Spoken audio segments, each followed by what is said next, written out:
دیکھیے قرآن مجید میں ایک بہت بڑی خوشخبری کئی بار آئی ہے. لا یکلف اللہ نفسا الا وسعها. اللہ تعالیٰ ذمہ دار نہیں ٹھہرائے گا کسی بھی انسان کو مگر اس کی وسعت کے مطابق. اگر اس تک علم پہنچا ہی نہیں، دعوت پہنچی ہی نہیں، تو میں محتاط ترین الفاظ میں کہوں گا اللہ ان کے ساتھ نرمی کرے گا. وہ اللہ تعالیٰ کے عفو کے مستحق ہوں گے. البتہ اگر کسی کو دعوت پہنچا دی گئی، پڑھا لکھا انسان ہے، قرآن بھی پڑھ لیا اس نے، اور پھر بھی وہ ایمان نہیں لایا، تو وہ کافر ہے.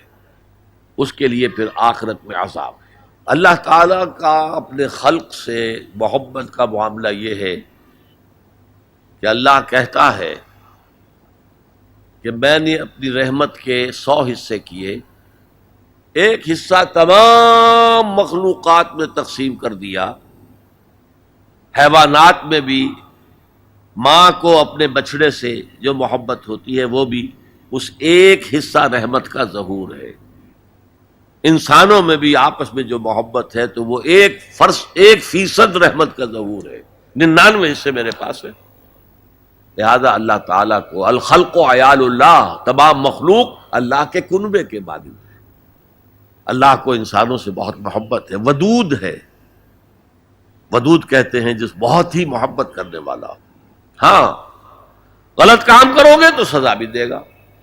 دونوں شانیں بیک وقت سامنے رکھنی چاہیے.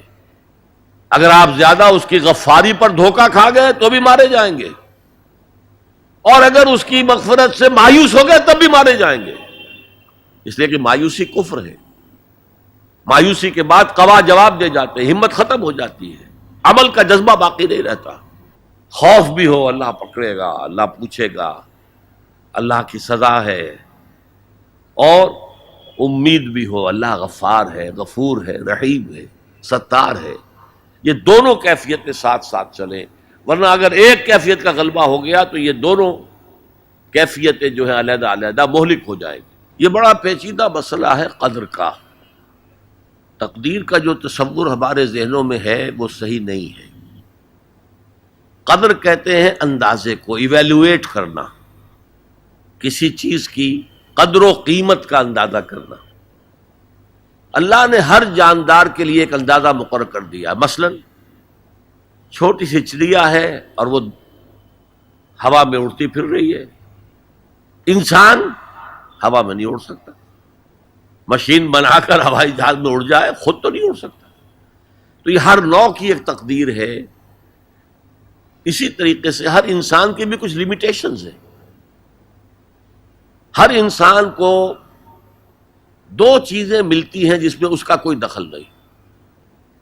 اسے والدین کی طرف سے جینز مل رہے ہیں، اس کے اثرات اس کی شخصیت پر ہوں گے. پھر جس ماحول میں اسے پیدا کیا گیا ہے اس ماحول کے اثرات ہوں گے. ان دونوں سے مل کر شاکلہ بنتا ہے. قرآن مجید نے شاکلہ کہا ہے. شاکلہ کہتے ہیں پیٹرن کو. آپ نے لوہے سے کوئی چیز ڈھالنی ہے تو پہلے لکڑی کا پاٹن بناتے ہیں. ہمارے مصری لوگ پاٹن کہتے ہیں اس کو. اسے آپ پیٹرن سمجھیے، تاکہ اس میں آپ نے لوہا پگھلا کر ڈالا تو اسی کے مطابق ڈل گیا. تو ہر انسان کا ایک پیٹرن ہے جو اس کے جینز سے اور اس کے انوائرمنٹ سے بنا ہے، اور ہر انسان کا محاسبہ اسی اعتبار سے ہوگا.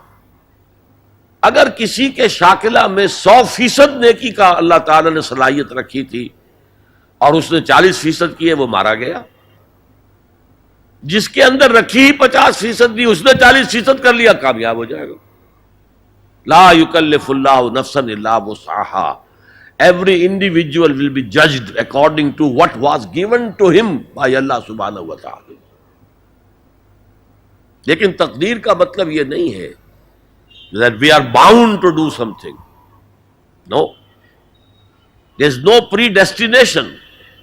It's only pre-knowledge. اللہ نے مجھے اختیار دیا، چاہے یہ کرو چاہے وہ کرو، اما شاکرا و اما کفورا. فمن شاء فلیؤمن ومن شاء فلیکفر. جو چاہے ایمان لائے، جو چاہے کفر کا اختیار کر لے. لیکن اللہ کو معلوم ہے کہ تم کیا کرو گے. یہ پری نالج ہے اللہ کا. پری ڈیسٹینیشن نہیں، اللہ نے مجبور نہیں کیا ہے. ہاں وہ لمیٹیشن جو آپ کی شخصیت کے اندر ہے وہ اپنی جگہ ہے، لیکن نیکی اور بدی، خیر اور شر، حق و باطل کا چوائس آپ کو دیا ہے، اما شاکرا و اما کفورا، فمن شاء فلیؤمن ومن شاء فلیکفر. دس free will is with you and you will be adjudged on the basis of this free will.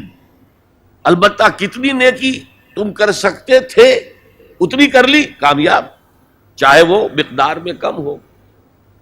اب جب غزوہ تبوک کے موقع پر حضور نے مسلمانوں سے کہا یہ جیش العسرہ ہے، ساز و سامان چاہیے، اب لاؤ پیسے پیش کرو، حضرت ابوبکر نے اپنا سارا اثاثہ لا کر رکھ دیا. پوچھا اپنے بال بچوں کے لیے کچھ چھوڑ کر آئے ہو؟ کہ کچھ نہیں چھوڑا. صدیق کے لیے ہے خدا کا رسول، بس اللہ کا نام چھوڑ کر آیا ہوں. اب حضرت عثمان نے بہت دولت دی اس وقت. ایک غریب انصاری، اس نے ساری رات ایک یہودی کے باغ میں وہ کنویں سے پانی کھینچ کر باغ کو سیراب کیا. صبح کو اسے کچھ کھجوریں مل گئیں اجرت کے طور پر. اس نے آدھی لا کر اپنے بال بچوں کو دے دی، گھر کا نفقہ، نان نفقہ شام تک کے لیے، آدھی حضور کے سامنے لا کر رکھ دی.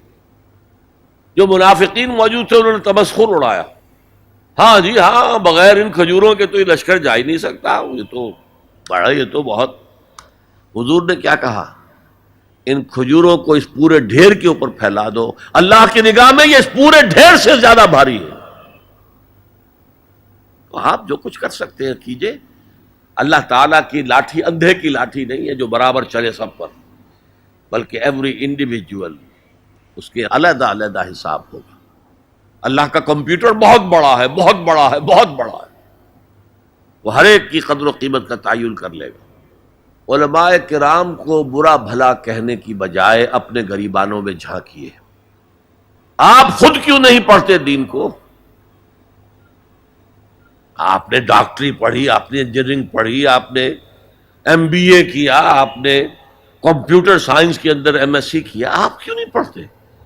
آپ نے یہ مولوی پروفیشن کریٹ کیوں کیا ہے؟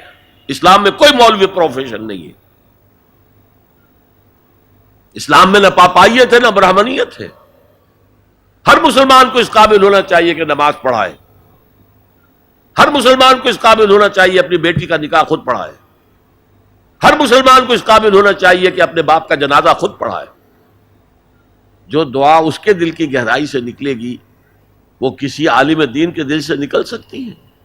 تو اصل میں ہم نے اختیار کیا دنیاوی تعلیم، جس میں پیسہ ہے، جس میں عزت ہے، جس میں گلیمر ہے، جس میں اونچے کیریئر ہیں، اور ہم نے باقی کام چھوڑ دیا ہے علماء کے تو پھر ان پر تنقید کرتے. لہذا اپنے گریبانوں میں جھانکیے.